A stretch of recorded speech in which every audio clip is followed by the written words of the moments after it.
જાગી જાવ, વેકેશન છે. જા જલ્દી કુકડા કુકર બાપા નહીં કરે. જાગો. હા એમ બરોબર છે, ખબર નહીં યાર, નિશા ટાઈમે તો જગાતું નથી પણ વેકેશનમાં ઓટોમેટિક નીંદર ઉડી જાય છે યાર.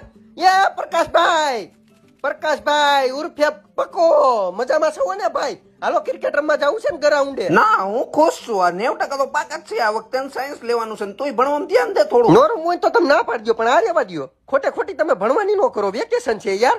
અને મને સપના માર્યા ભટાવી હતી કે તું હીરો જેવો લાગે તો મારે હીરો થવું છે. સાયન્સ લઈ લે તું. જિંદગી મારી જિંદગીનું હું જોઈ લઈશ. જો તમને દીપિકા ઉડાડીને દેખાડું, હાલ તો દીપુ. કુકડા કોઈ દી બાસ નો બને. મેં લઈ લે. દીપુ, દીપિકા શું દીપિકા પહોંચી ગઈ એના રણવીરસિંહ પાસે. મજા આવી. મારી દીપુ આવી ગઈ હો. તાર રમવા આવું છે.